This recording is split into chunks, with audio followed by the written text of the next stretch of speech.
2006 साली मुंबई येथे झालेल्या साखळी बॉम्बस्फोट प्रकरणातील सर्वच आरोपींना आज मुंबई हायकोर्टाने त्यांची निर्दोष मुक्तता केलेली आहे। यामध्ये एकूण 12 आरोपी होते, त्यापैकी एका आरोपीचा जो आहे तो मृत्यू झालेला होता। मात्र 5 आरोपींना फाशीची शिक्षा तर उर्वरित आरोपींना जन्मठेपेची शिक्षा जी आहे ते सुनावण्यात आलेली होती।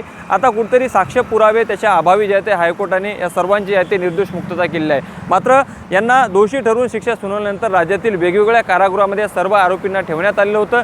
त्यापैकीच मी सध्याला आता नागपूरच्या मध्यवर्ती कारागृहाबाहेर आहे आणि या कारागृहामध्ये जर पाहायला गेलं तर 3 आरोपींना जे आहे ते एकूणच ठेवण्यात आलेलं होतं। त्यापैकी नावेद हुसेन, राशिद हुसेन खान, एहतेशाम कुतुबुद्दीन सिद्दीकी, अली आलमशेर शेख असे 3 आरोपी यामध्ये ठेवण्यात आले आणि या 3 आरोपीपैकी एका आरोपीला जे ते फाशी शिक्षा तर उर्वरित 2 आरोपींना जे ते जन्मठेपेची शिक्षा सुनावण्यात आलेली होती। मात्र आज मुंबई हायकोर्टाने या सर्व आरोपींना जे ते यांची निर्दोष मुक्तता केलेली आहे, त्यामुळे यांचे तुरुंगाच्या बाहेर येण्याची शक्यता आहे ते वर्तवली जाते। मात्र कुठं ना कुठेतरी एकूणच या आरोपींची निर्दोष मुक्त झाल्यानंतर आता राजकारण जे आहे ते पेटले गेलेले आहे, त्यामुळे आता राज्य सरकार देखील या सर्व बाबी लक्षात घेऊन जे आहे ते आता सुप्रीम कोर्टात जे आहे ते धाव घेणार असं बोलले जात आहे। त्यामुळे कुठं ना कुठेतरी या सर्व आरोपींना तब्बल 19 वर्षानंतर यांची निर्दोष मुक्त झालेली आहे। मात्र राज्य सरकार सुप्रीम कोर्टामध्ये जर गेलं तर यांच्या तुरुंगाच्या बाहेर येण्याच्या अडचणी देखील वाढण्याची शक्यता वर्तवली जात आहे।